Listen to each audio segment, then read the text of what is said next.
Assalamualaikum, sahabat tragedi abadi. Coba bayangkan ini terjadi pada kamu.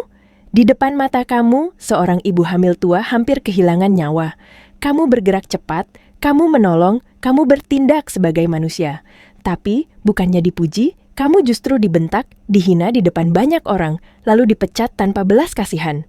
4 tahun kamu mengabdi, runtuh dalam hitungan menit, hanya karena kamu memilih kemanusiaan dibanding prosedur yang kaku, dan yang lebih menyakitkan, saat kamu pulang dengan hati hancur, menangis sampai dada sesak, kamu belum tahu satu hal yang akan mengubah semuanya.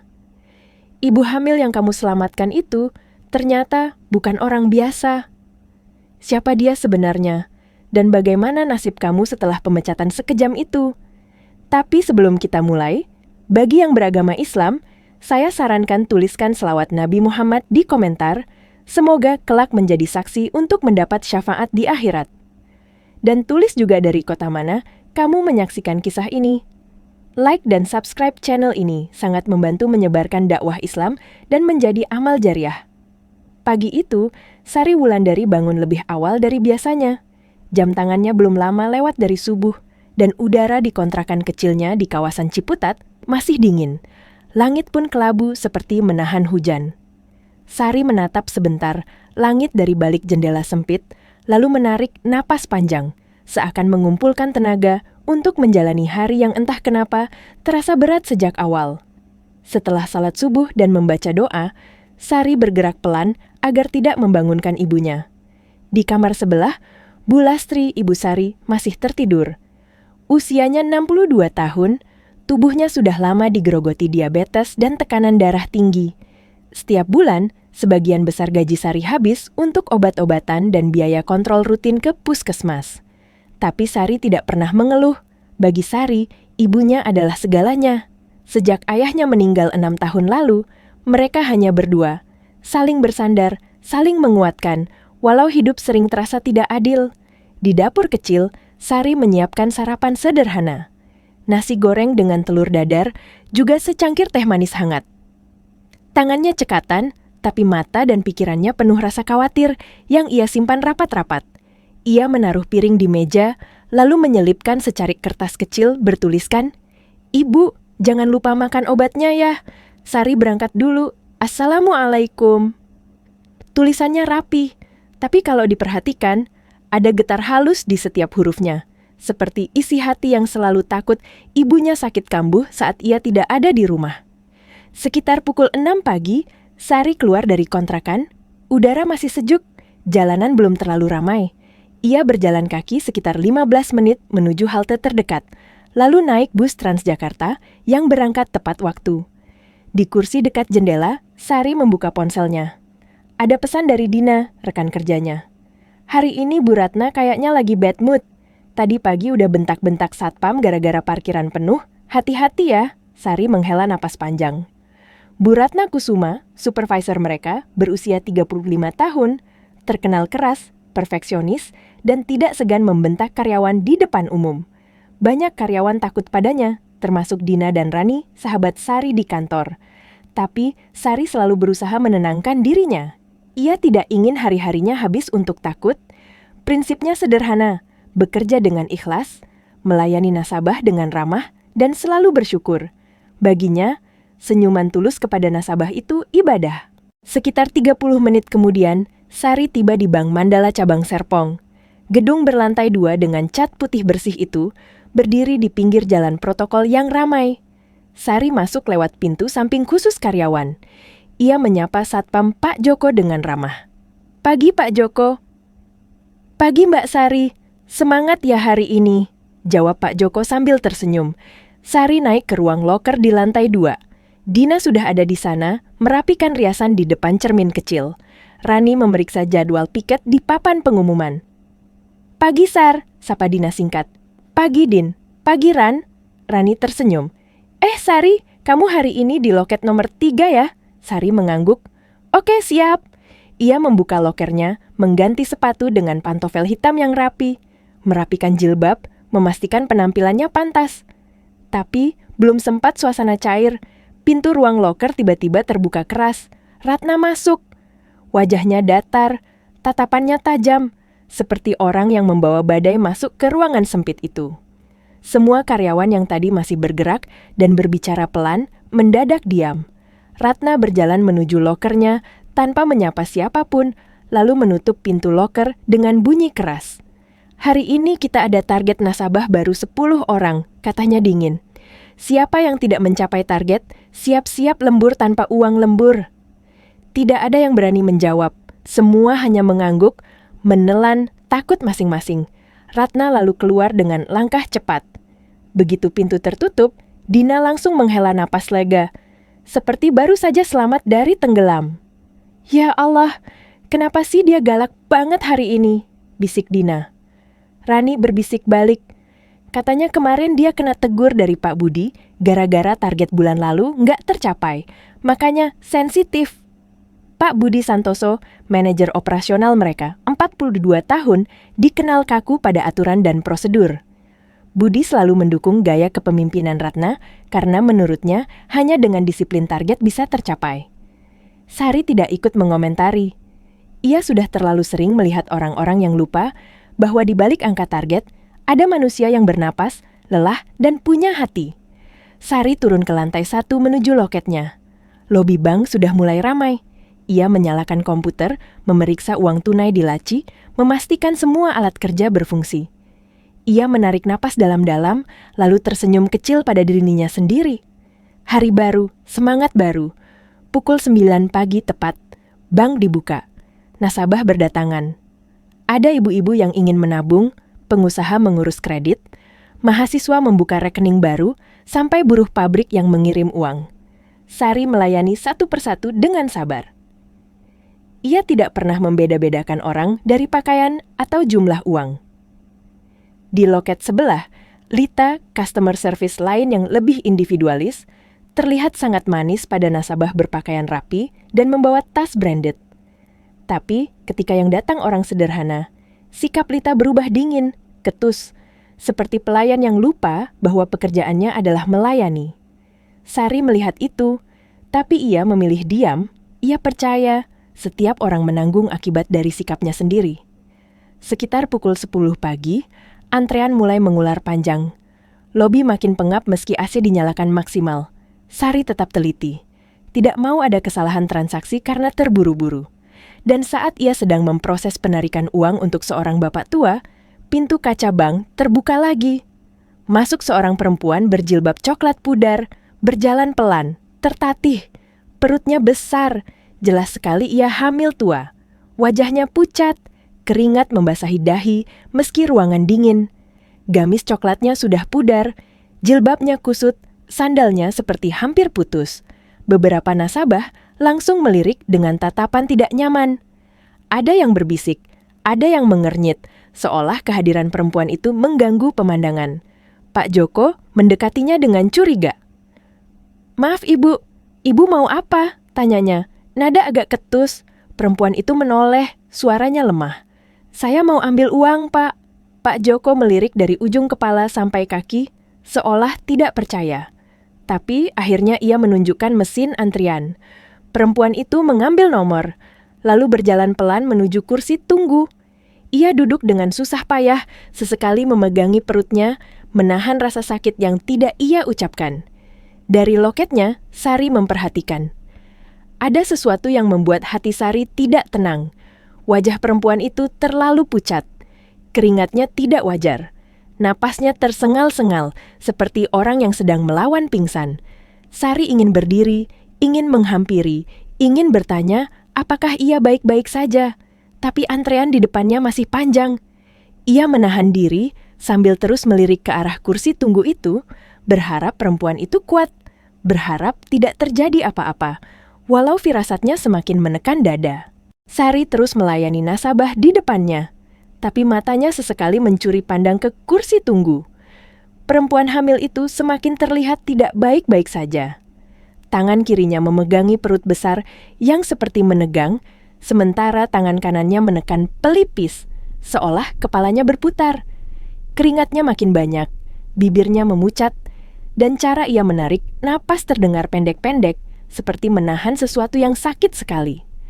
Sari ingin sekali berdiri dan menghampiri, Tapi antrean di loketnya seperti tidak ada habisnya.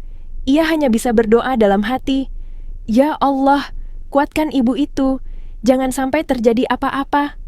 Sekitar 15 menit kemudian, nomor antrean perempuan itu akhirnya dipanggil. Ia berdiri pelan, menggenggam sandaran kursi sebentar untuk menahan tubuhnya yang limbung. Beberapa orang menoleh, ada yang pura-pura tidak peduli, ada yang memandang dengan wajah terganggu, seolah perempuan itu hanya pembuat masalah. Perempuan hamil itu melangkah menuju loket, dan setiap langkahnya terlihat berat, seperti melawan pusing yang hampir menjatuhkannya. Saat sampai di depan loket Sari, ia menyerahkan buku tabungan yang lusuh dengan tangan gemetar. Suaranya kecil dan lemah. "Mbak, saya mau tarik uang." Sari memaksakan senyum lembut, berusaha membuat perempuan itu merasa aman. "Baik, Bu, mau tarik berapa?" Perempuan itu menelan ludah, lalu menjawab pelan, 50.000 saja, Mbak." Jawaban itu membuat hati Sari seperti dicubit. Untuk orang yang datang ke bank dengan kondisi seperti ini, yang ditarik hanya 50.000. Sari menerima buku itu, lalu membuka dan memeriksa saldo. Matanya sempat terbelalak, bukan karena jumlahnya sedikit, tapi justru karena angka di situ tidak sejalan dengan penampilan perempuan itu. Saldo yang tertera tampak sangat besar, jauh dari kesan hidup sederhana yang melekat pada baju pudar dan sandal hampir putus itu. Dalam hati Sari bertanya, siapa sebenarnya perempuan ini? Kenapa dia seperti orang yang tidak punya apa-apa, padahal rekeningnya tidak seperti itu? Tapi Sari tidak berani menunjukkan keterkejutannya. Ia tetap profesional, tetap lembut. "Baik, Bu, sebentar ya saya proses." Sari mulai mengetik cepat di komputer. Sambil menunggu sistem memproses, ia menatap wajah perempuan itu yang semakin pucat. Perempuan itu memejamkan mata, seperti menahan pusing. Sari mencondongkan badan sedikit, suaranya pelan, penuh perhatian. "Ibu sehat, Bu?" Wajah ibu pucat sekali. Perempuan itu mencoba tersenyum, tapi senyum itu rapuh, seperti dipaksakan. "Belum sempat makan, Mbak. Dari pagi tadi sibuk.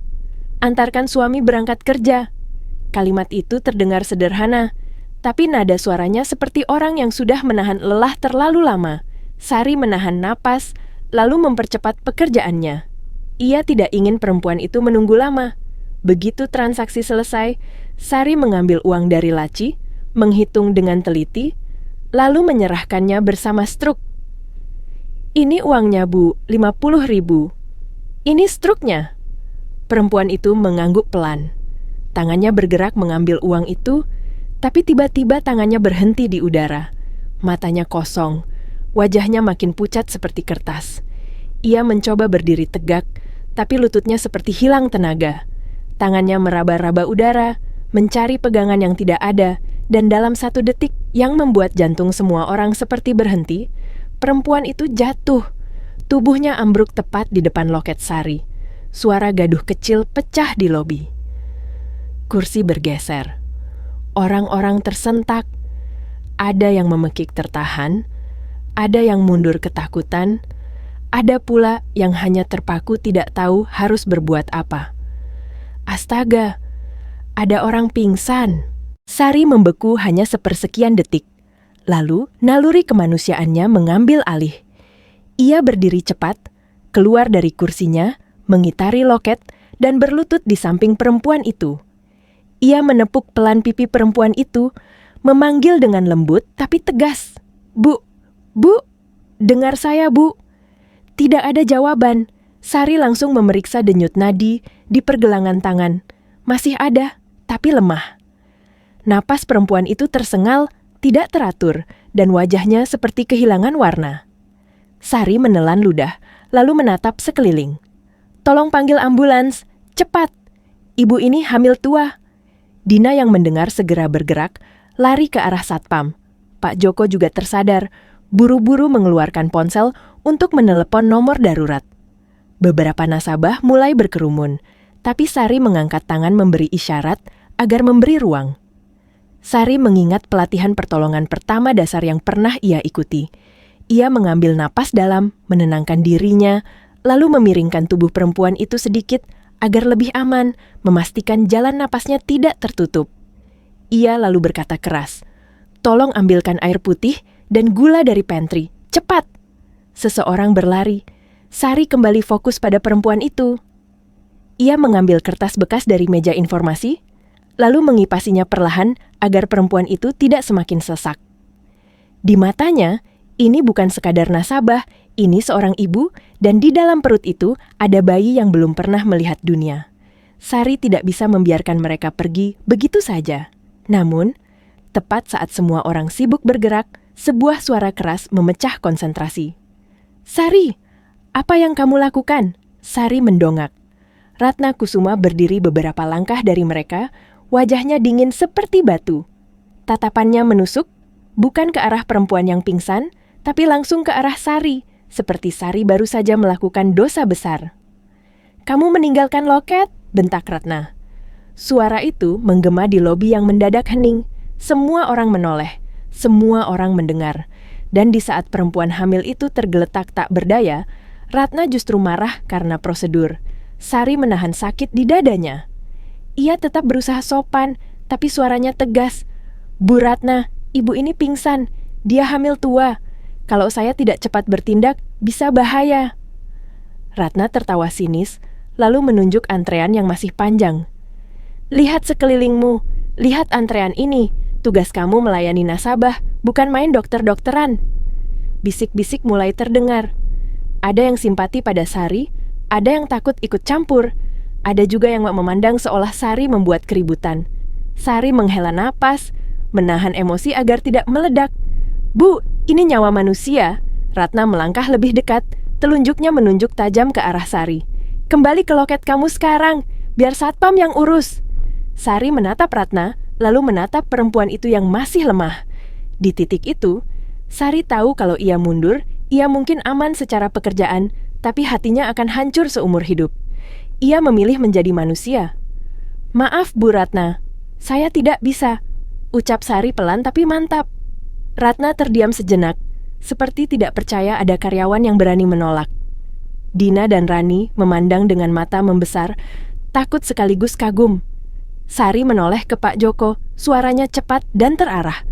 "Pak Joko, tolong urus ibu ini sampai ambulans datang. Tolong pastikan dia benar-benar dibawa ke rumah sakit."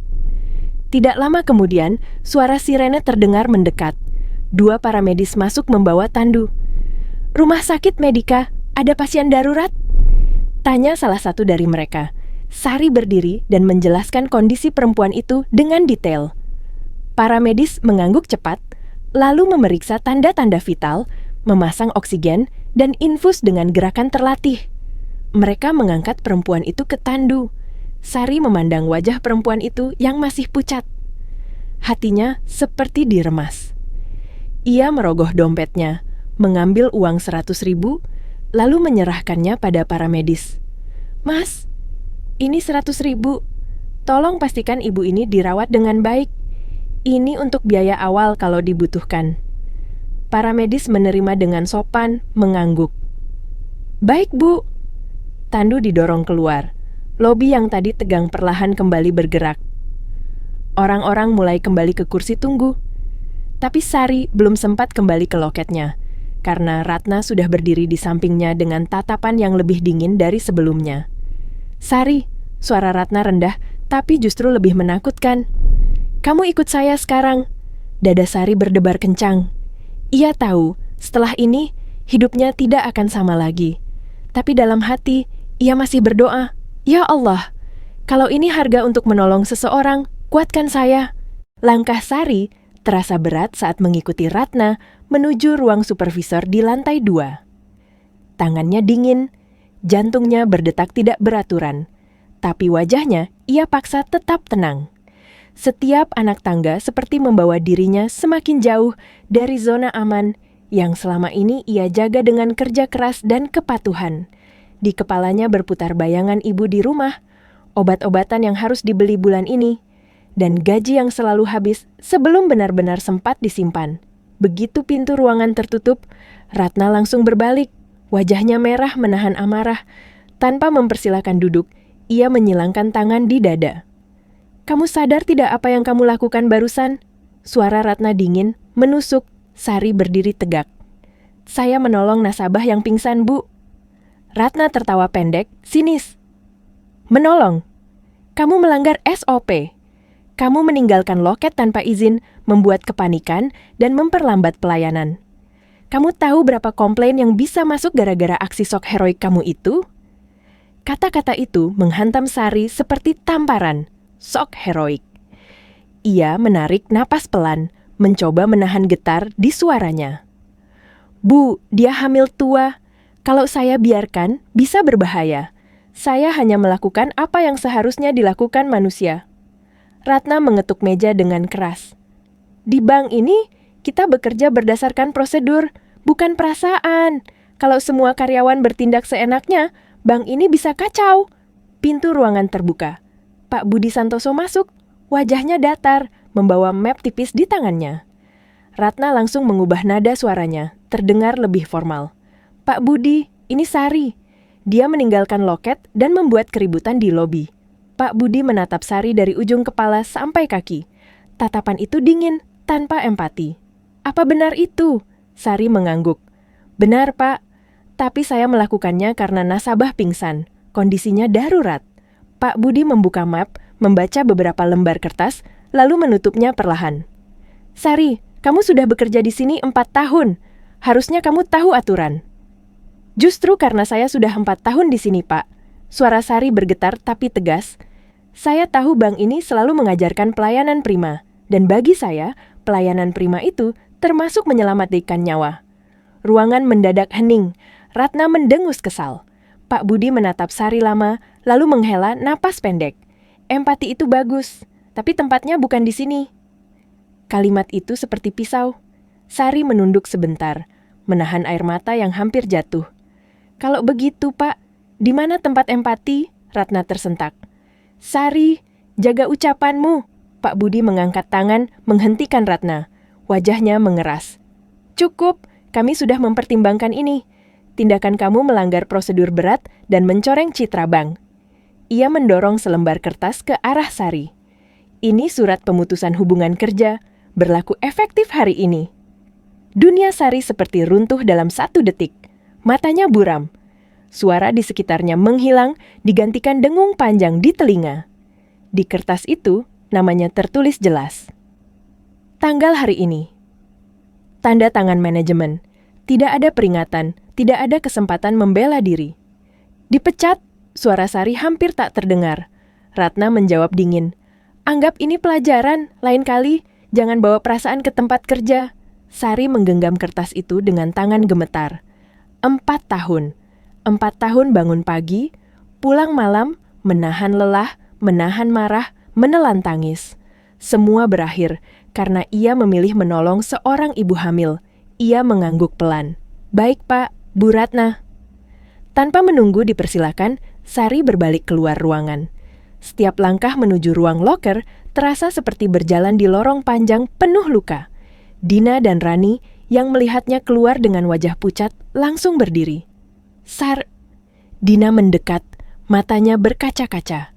Sari memaksakan senyum. Aku dipecat. Rani menutup mulutnya, menahan isak.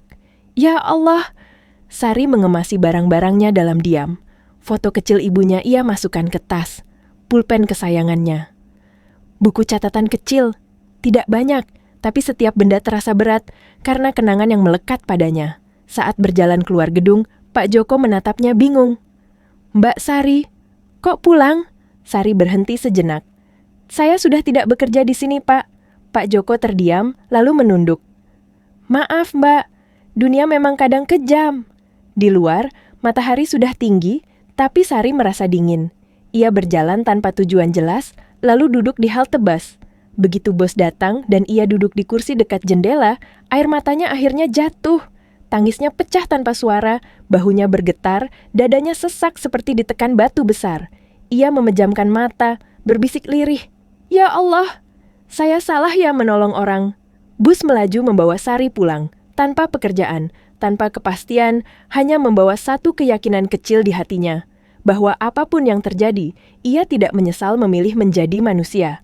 Namun Sari belum tahu, di sebuah rumah sakit di kota yang sama, perempuan hamil yang ia selamatkan sedang berjuang antara hidup dan mati. dan nama Sari Wulandari sedang disebut-sebut dengan penuh rasa syukur oleh orang-orang yang tidak pernah ia bayangkan sebelumnya. Sari tiba di kontrakan menjelang siang. Langkahnya pelan, seperti orang yang kehilangan arah. Begitu pintu dibuka, aroma nasi hangat langsung menyambutnya. Ibunya sedang duduk di meja kecil, mengenakan daster sederhana, kacamata baca bertengger di hidungnya. "Loh, Sari, kok pulang cepat?" tanya Bu Lastri. Wajahnya heran. Sari berdiri mematung sejenak. Senyum yang biasa ia pakai sebagai tameng runtuh begitu saja. Tasnya terjatuh ke lantai dan air matanya mengalir tanpa bisa ditahan lagi. "Ibu," suaranya pecah. Ia berlutut di depan ibunya, memeluk lutut kurus itu erat-erat. Tangisnya meledak, bukan tangis kecil, tapi tangis orang yang sudah terlalu lama kuat. Bu Lastri kaget, lalu mengelus kepala Sari dengan tangan gemetar. "Astagfirullah, ada apa, Nak? Kenapa kamu menangis begini?" Sari terisak, napasnya tersengal. "Sari dipecat, Bu." Kalimat itu membuat Bu Lastri terdiam. Tangannya berhenti mengelus. "Dipecat? Kenapa?" Sari menceritakan semuanya. Tentang perempuan hamil yang pingsan, tentang ia menolong, tentang Ratna dan Pak Budi, tentang surat pemecatan yang terasa seperti vonis. Bu Lastri mendengarkan tanpa menyela. Hanya air mata yang jatuh perlahan di pipinya. Setelah Sari selesai, Bu Lastri menarik napas panjang, lalu menggenggam tangan anaknya. "Nak, kalau kamu dipecat karena mencuri atau berbuat jahat, mungkin ibu sedih dan marah. Tapi kamu dipecat karena menolong orang, ibu justru bangga." Sari mengangkat wajahnya, matanya merah. "Tapi sekarang kita mau makan apa, Bu? Obat ibu bulan ini?" Bu Lastri tersenyum lembut, senyum seorang ibu yang sudah terlalu sering menelan pahit. "Rezeki itu bukan cuma dari satu pintu, Sari. Allah tidak tidur. Kalau kamu menolong dengan ikhlas, Allah yang akan ganti." Kata-kata itu sederhana, tapi menghangatkan hati Sari yang nyaris beku. Ia memeluk ibunya erat, seperti anak kecil yang mencari perlindungan. Sore itu, Sari mencoba menguatkan diri. Ia membuka ponsel, mulai mencari lowongan kerja, customer service, kasir, administrasi, apa saja. Ia mengirim lamaran kemana-mana, meski hatinya masih sakit. Setiap kali melihat seragam bank di iklan, dadanya terasa nyeri. Malam datang perlahan. Hujan turun rintik-rintik, membuat suasana semakin sendu. Setelah salat Isya, Sari duduk di sajadah lebih lama dari biasanya. Air matanya jatuh di kain sajadah. "Ya Allah, saya tidak minta kaya. Saya cuma ingin ibu saya sehat dan hidup yang tenang. Kalau ini ujian, tolong beri saya kekuatan." Di waktu yang hampir bersamaan, di rumah sakit Medika, suasana jauh dari tenang. Lampu ruang operasi menyala terang. Perempuan hamil yang tadi pingsan di bank terbaring di atas ranjang operasi. Monitor berdetak cepat, dokter dan perawat bergerak sigap. Tekanan darah drop. "Kita harus segera lakukan operasi darurat," kata seorang dokter.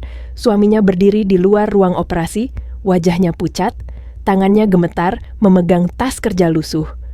"Dok, istri saya bagaimana, Dok?" "Kami akan berusaha semaksimal mungkin," jawab dokter singkat sebelum pintu tertutup. Beberapa jam terasa seperti bertahun-tahun, hingga akhirnya pintu ruang operasi terbuka. Seorang dokter keluar, melepas masker. "Operasi berhasil. Ibu dan bayinya selamat," katanya. Suami perempuan itu langsung terduduk, menangis tanpa malu. "Alhamdulillah. Ya Allah, terima kasih." Di dalam ruang pemulihan, perempuan itu membuka mata perlahan. Suaminya menggenggam tangannya. "Kamu selamat. Bayi kita selamat." Air mata perempuan itu mengalir. "Mas, ibu di bank itu, yang menolong aku, namanya Sari." Suaminya mengangguk pelan. "Iya, tanpa dia, mungkin kamu tidak sampai ke rumah sakit." Perempuan itu menatap langit-langit. Matanya penuh tekad. "Mas, kita harus cari dia. Kita harus tahu apa yang terjadi padanya." Suaminya mengangguk mantap. Ia belum tahu bahwa keesokan harinya, mereka akan menemukan kebenaran yang membuat banyak orang terdiam. Dan sebuah keputusan besar akan mengubah nasib Sari selamanya. Pagi berikutnya, Sari bangun dengan mata bengkak dan kepala terasa berat. Hujan semalam masih menyisakan udara dingin di dalam kontrakan. Ia bangun lebih awal, bukan karena semangat, tapi karena kebiasaan yang belum sempat mati.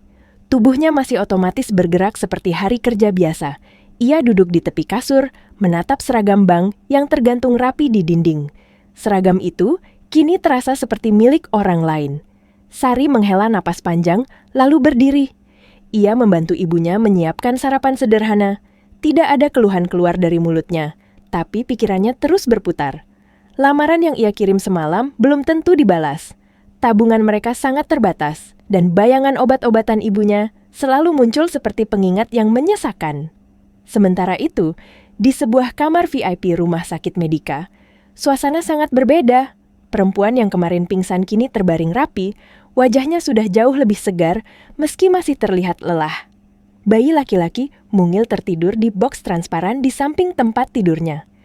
Mesin monitor berdetak stabil. Suaminya duduk di kursi, mengenakan kemeja kerja yang disetrika rapi pagi itu. Tapi wajahnya menunjukkan wibawa yang tidak biasa. Seorang dokter masuk tersenyum ramah. Ibu dan bayi dalam kondisi baik. Bisa dibilang, kalau terlambat sedikit saja kemarin, akibatnya bisa fatal. Perempuan itu menelan napas. "Dok, orang yang pertama menolong saya di bank. Bagaimana saya bisa menemukannya?" Dokter mengangguk. "Kami dengar ceritanya dari para medis. Katanya seorang pegawai bank yang sigap." Suaminya berdiri. "Tolong bantu kami, Dok. Ini penting." Beberapa jam kemudian, seorang staf rumah sakit datang membawa informasi singkat. Nama lengkap, lokasi bank, waktu kejadian. Tidak butuh lama bagi suaminya untuk menyusun potongan-potongan itu menjadi satu gambaran utuh. Ia menatap istrinya dalam-dalam. Namanya Sari Wulandari. Perempuan itu tersenyum lemah, tapi matanya berkaca-kaca. "Mas, dia menyelamatkan 2 nyawa. Aku dan anak kita." Suaminya mengangguk pelan. "Dan kalau aku tidak salah, orang seperti dia biasanya justru disakiti oleh sistem." Kalimat itu tidak diucapkan sembarangan. Siang hari itu, sebuah mobil hitam berhenti di depan Bank Mandala cabang Serpong. Beberapa karyawan yang melihatnya langsung berbisik. Mobil itu bukan mobil biasa. Plat nomornya dikenal, sering muncul di gedung-gedung penting dan jarang parkir di tempat umum. Ratna yang sedang duduk di ruangannya mendadak gelisah saat Pak Joko mengetuk pintu. "Bu, ada tamu. Katanya ingin bertemu pimpinan." Pak Budi segera turun ke lobi. Begitu melihat tamu itu, wajahnya berubah. Ia langsung berdiri tegak, suaranya mendadak lebih sopan dari biasanya. "Selamat siang, Pak." Pria itu mengangguk singkat. "Saya ingin berbicara dengan manajemen tentang kejadian kemarin." Ratna yang ikut turun mulai merasa tidak nyaman, jantungnya berdetak lebih cepat. "Kejadian yang mana, Pak?" Pria itu menatap Ratna tanpa senyum. "Tentang seorang pegawai bernama Sari Wulandari." Ruangan lobi mendadak hening. Pak Budi menelan ludah. "Ada masalah, Pak?" "Bukan masalah," jawab pria itu pelan, tegas. "Ini tentang nyawa." Kata itu membuat suasana membeku. Ratna mulai merasakan sesuatu yang tidak beres. Tapi belum sempat ia bicara lagi, pria itu melanjutkan dengan suara dingin yang penuh tekanan. "Istri saya dan anak saya hidup hari ini karena pegawai Anda bernama Sari. Dan saya dengar setelah itu dia dipecat." Ratna pucat. Pak Budi kaku tidak langsung menjawab. Kami hanya menjalankan prosedur." Pria itu tersenyum tipis, senyum yang tidak membawa kehangatan. "Kalau begitu, saya ingin tahu, prosedur seperti apa yang lebih penting daripada nyawa manusia?" Tidak ada yang menjawab. Sementara di kontrakan kecilnya, Sari sedang menyapu halaman sempit ketika ponselnya bergetar. Nomor tidak dikenal. Ia ragu sejenak, lalu mengangkat. "Selamat siang. Apakah benar ini dengan Sari Wulandari?" "Iya, saya sendiri." Suara di seberang terdengar tenang, berwibawa. "Kami ingin bertemu dengan Anda. Ini tentang kejadian di bank kemarin." Tangan Sari gemetar. "Ada apa, Pak?" "Ada kebenaran yang perlu Anda dengar, dan mungkin sebuah keadilan." Sari menutup telepon dengan dada berdebar. Ia belum tahu satu langkah ke depan akan membawanya ke titik balik hidup yang tidak pernah ia bayangkan. Kebenaran yang akan membuka mata banyak orang dan membuat penyesalan datang terlambat bagi mereka yang memilih prosedur di atas kemanusiaan. Sari duduk termenung setelah menutup telepon. Tangannya masih gemetar, pikirannya penuh tanda tanya. Ia menatap ibunya yang sedang duduk di ruang tengah, lalu mendekat dan duduk di sampingnya. "Ibu, barusan ada yang menelepon. Katanya mau ketemu soal kejadian di bank," ucap Sari pelan. Bu Lastri menoleh, matanya penuh perhatian. "Siapa, Nak?" "Saya tidak tahu pasti, Bu, tapi suaranya seperti orang penting." Bu Lastri tersenyum lembut. "Kalau niatnya baik, hadapi saja. Ibu doakan." Dengan hati yang campur aduk, Sari bersiap. Ia mengenakan gamis sederhana dan jilbab polos. Tidak ada riasan berlebihan. Ia ingin datang sebagai dirinya sendiri, bukan sebagai mantan pegawai bank, bukan siapa-siapa, hanya Sari yang kemarin memilih menolong. Sementara itu, di ruang rapat Bank Mandala, suasana tegang belum mencair. Pria yang mengaku sebagai suami perempuan yang ditolong Sari duduk dengan tenang, tapi auranya menekan. Ratna dan Pak Budi duduk berhadapan dengannya, keringat mulai terlihat di pelipis mereka. "Saya tidak datang untuk marah," ucap pria itu. "Saya datang untuk kejelasan." Ia membuka map hitam, mengeluarkan beberapa lembar dokumen. "Istri saya adalah pemegang rekening prioritas di bank ini sejak lama. Kami sengaja tampil sederhana kemarin karena tidak ingin diperlakukan berbeda." Ratna menelan ludah. Tangannya dingin. Pria itu melanjutkan, suaranya tetap datar. "Dan pegawai Anda, Sari Wulandari, adalah satu-satunya yang melihat kami sebagai manusia, bukan sebagai antrean." Pak Budi mencoba bicara. "Kami menghargai empati, Pak, tapi kami juga harus menjaga SOP." Pria itu mengangguk.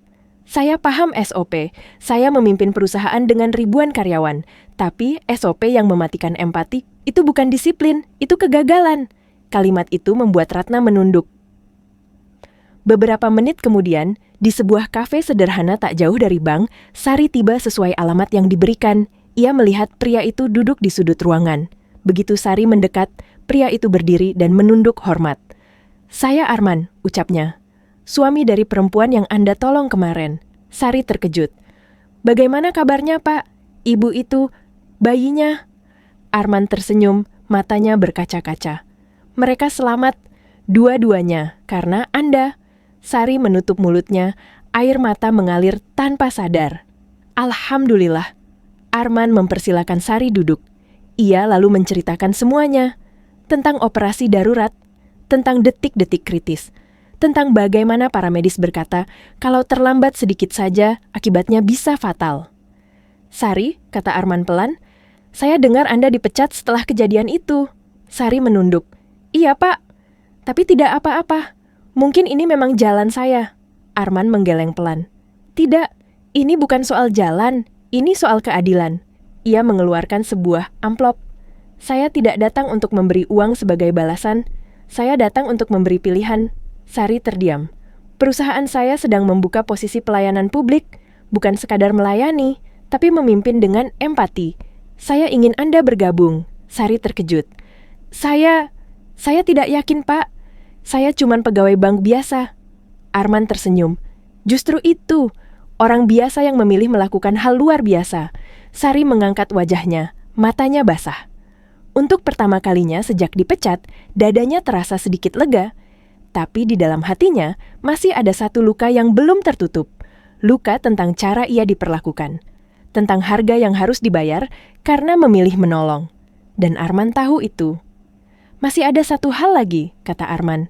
"Bank itu akan segera belajar bahwa manusia bukan angka." Sari pulang dari pertemuan itu dengan langkah yang masih terasa ringan sekaligus berat. Ringan karena ada harapan baru yang mulai tumbuh, berat karena hatinya belum sepenuhnya tenang. Tawaran Arman seperti cahaya di ujung lorong gelap, tapi luka dari pemecatan itu masih perih, masih terasa tidak adil. Di kontrakan, Bu Lastri mendengarkan cerita Sari dengan mata berkaca-kaca. "Nak, kalau orang baik bertemu orang baik, itu bukan kebetulan, Itu cara Allah menepati janjinya. Sari tersenyum tipis. Tapi Sari belum menjawab apapun, Bu. Sari ingin berpikir. Malam itu, Sari sulit tidur. Ia teringat wajah Ratna yang dingin, suara Pak Budi yang datar, dan kalimat yang terus terngiang di kepalanya. Empati itu bagus, tapi tempatnya bukan di sini. Ia bertanya dalam hati, sejak kapan kemanusiaan harus mencari tempat yang pantas?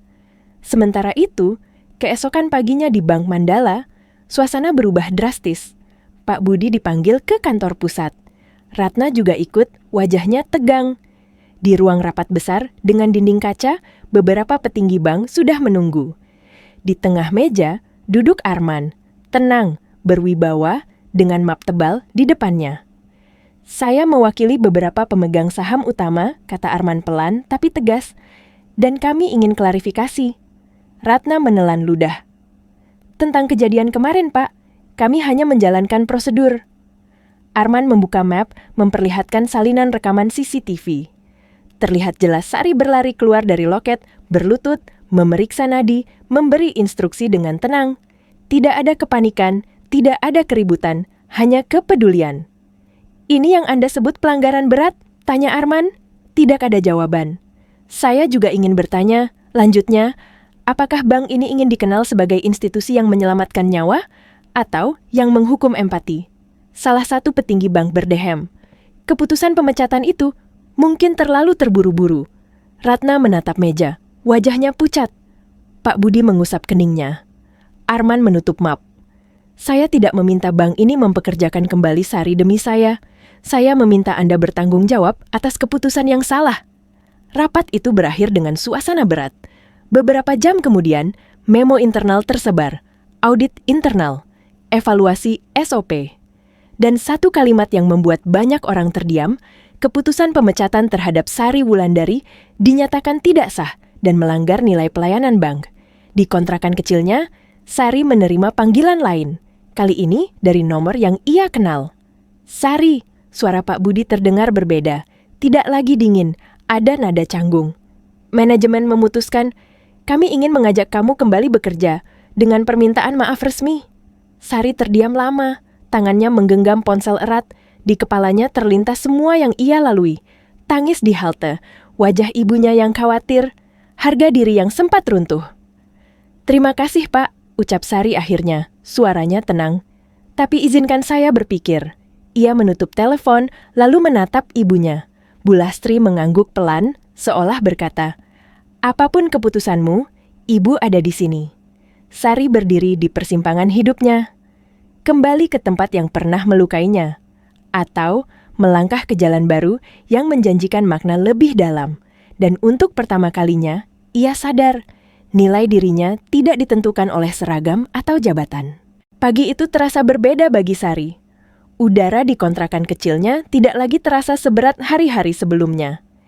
Ia duduk di samping ibunya, memegang secangkir teh hangat, menatap wajah Bu Lastri yang tampak lebih tenang. Ibu, kalau Sari kembali ke bank itu, Ibu bagaimana? Tanya Sari pelan. Bu Lastri tersenyum lembut. Ibu hanya ingin kamu tenang. Bukan cuma perut yang kenyang, tapi hati. Kalimat itu menancap dalam-dalam. Sari terdiam lama. Ia tahu kembali ke bank mungkin memberi keamanan finansial, tapi juga mengingatkannya pada ketakutan, tekanan, dan rasa tidak dianggap sebagai manusia. Siang harinya, Sari menemui Arman sekali lagi, kali ini di kantor perusahaan Arman. Gedungnya tidak mewah berlebihan, tapi rapi dan hangat. Di dinding, Sari melihat poster-poster tentang etika kerja, pelayanan manusiawi, dan keseimbangan hidup. Saya sudah berpikir, kata Sari pelan setelah duduk. Saya berterima kasih atas tawaran Bapak. Arman menatapnya tenang. Apapun keputusan Anda, saya hormati. Sari menghela napas.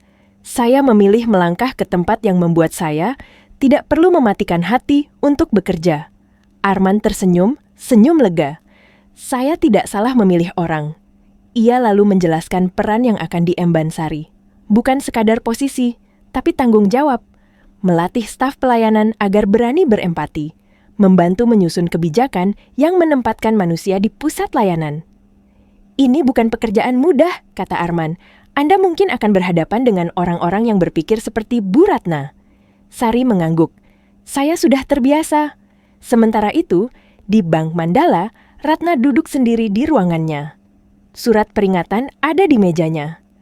Audit internal menemukan banyak laporan tentang sikap kasarnya selama ini. Pemecatan Sari membuka pintu bagi suara-suara yang selama ini terpendam. Ratna menatap kosong keluar jendela. Untuk pertama kalinya, ia merasakan apa yang dirasakan orang-orang yang dulu ia tekan. Takut, tidak aman, tidak didengar. Beberapa hari kemudian, kabar tentang Sari menyebar di antara karyawan bank. Tentang bagaimana ia memilih jalan lain. Tentang bagaimana empati justru membuka pintu yang lebih besar. Banyak yang diam-diam mengaguminya, meski tidak semua berani berkata. Hari pertama Sari bekerja di tempat baru datang. Ia mengenakan pakaian sederhana tanpa seragam kaku. Ia disambut hangat oleh rekan-rekan barunya. Tidak ada bentakan, tidak ada target yang mengancam, hanya kerja dan tanggung jawab yang jelas. Sari berdiri di depan ruang pelatihan kecil, menatap para staf yang akan ia latih. Ia menarik napas dalam, lalu berbicara dengan suara tenang. Kita bisa patuh pada aturan tanpa kehilangan hati. Di rumah sakit, perempuan yang pernah ia tolong memeluk bayinya erat, menatap layar ponsel yang menampilkan berita kecil tentang perubahan kebijakan pelayanan di sebuah bank besar. Ia tersenyum, menitikkan air mata. Semua itu bermula dari satu pilihan kecil, menolong. Waktu berjalan pelan, tapi pasti. 2 bulan berlalu sejak hari ketika hidup Sari berubah arah. Pagi-paginya kini diisi dengan hal yang berbeda. Ia tidak lagi berdiri di balik loket, menghitung uang sambil menahan tekanan. Kini ia berdiri di ruang-ruang diskusi, mendengarkan, berbicara, dan mengajak orang lain melihat satu hal sederhana yang sering dilupakan, bahwa setiap pelanggan adalah manusia, bukan angka, bukan target. Sari bekerja dengan sepenuh hati. Ia mendengarkan keluhan staf, mendengar cerita tentang tekanan, tentang ketakutan kehilangan pekerjaan, tentang bagaimana selama ini mereka dipaksa tersenyum tapi hatinya hancur. Sari tidak menggurui. Ia hanya bercerita. Tentang satu pagi di bank, tentang seorang ibu hamil, tentang pilihan yang ia ambil dan harga yang harus ia bayar. Dan perlahan, sesuatu berubah. Banyak staf mulai berani bersuara. Berani mengatakan tidak pada cara kerja yang menghilangkan empati. Beberapa kebijakan kecil mulai bergeser. Tidak drastis, tidak viral, tapi nyata. Dan bagi Sari, itu sudah cukup. Di sisi lain kota, Bank Mandala tidak lagi sama. Audit internal terus berjalan. Beberapa supervisor dipindahkan, pelatihan ulang diwajibkan. Kata pelayanan manusiawi yang dulu hanya slogan, kini mulai dibahas serius di rapat-rapat. Tapi, bagi Ratna perubahan itu datang terlambat. Suatu sore, Ratna duduk sendirian di bangku taman kecil di depan gedung bank. Tidak ada lagi aura dingin dan berkuasa. Wajahnya tampak lelah. Di tangannya, ponsel menampilkan berita singkat tentang Sari yang kini bekerja di perusahaan pelayanan publik yang sedang naik daun. Ratna menutup layar itu perlahan. Untuk pertama kalinya, ia bertanya pada dirinya sendiri, di mana ia salah? Bukan pada prosedur, tapi pada cara ia memandang manusia. Di rumah sakit, perempuan yang pernah ditolong Sari datang berkunjung bersama bayinya yang kini sehat. Ia dan suaminya membawa sekotak kecil kue sederhana. Mereka duduk bersama Sari di ruang tamu kontrakan kecil itu. "Kalau bukan karena kamu," ucap perempuan itu dengan suara bergetar, "aku mungkin tidak duduk di sini hari ini." Sari menggeleng pelan. "Saya hanya melakukan apa yang seharusnya." Perempuan itu tersenyum sambil memeluk bayinya. Dan karena itu, hidup banyak orang berubah. Malam itu, setelah tamu pulang, Sari duduk di samping ibunya. Bu Lastri menggenggam tangannya erat. "Kamu tidak kaya raya, Nak," ucap Bu Lastri lembut, "tapi hidupmu penuh berkah." Sari menatap langit malam dari jendela kecil. Ia tersenyum dengan air mata yang hangat, bukan lagi perih. Ia sadar keadilan tidak selalu datang dalam bentuk balasan cepat, tapi ketika datang, ia datang dengan cara yang lebih dalam, lebih bermakna. Pagi itu, matahari terbit perlahan, menyinari kota dengan cahaya lembut yang hangat. Sari berdiri di depan jendela kontrakan kecilnya, menghirup udara pagi sambil memejamkan mata sejenak. Hidupnya memang tidak tiba-tiba berubah menjadi mewah, tidak ada rumah besar, tidak ada mobil mahal. Tapi hatinya jauh lebih tenang dibanding hari-hari ketika ia harus menelan ketakutan setiap pagi. Ia menoleh ke arah ibunya yang sedang menyiram tanaman di pot kecil.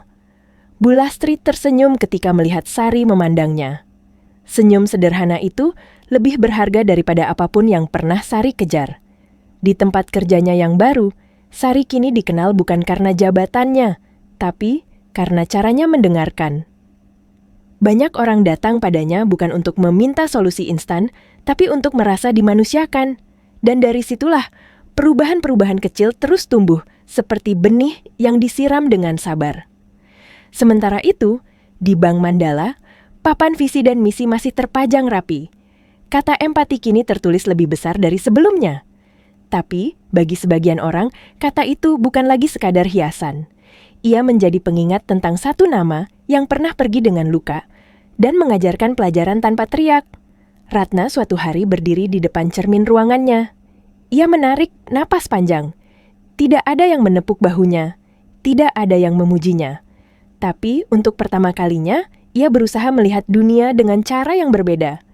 Penyesalan memang datang terlambat, tapi ia datang. Di sebuah rumah sederhana, seorang bayi tertidur pulas di pelukan ibunya. Setiap kali ibunya menatap wajah kecil itu, ia selalu teringat satu nama. Sari. Nama yang akan selalu ia ceritakan kelak, sebagai kisah tentang kebaikan yang tidak pernah sia-sia. Dan Sari sendiri, saat malam tiba, sering berdoa dengan kalimat yang sama. Bukan meminta lebih, hanya mengucap syukur. Terima kasih ya Allah, karena Engkau tidak membiarkan kebaikan pergi tanpa makna. Kisah ini bukan tentang bank, bukan tentang jabatan, bukan tentang kekuasaan. Ini tentang satu pilihan kecil untuk tetap menjadi manusia, bahkan ketika dunia menyuruh kita berhenti. Jika kisah ini menyentuh hatimu, jangan lupa bagikan pada orang-orang yang kamu sayangi. Karena mungkin di luar sana ada seseorang yang sedang berdiri di persimpangan yang sama dan membutuhkan pengingat sederhana ini.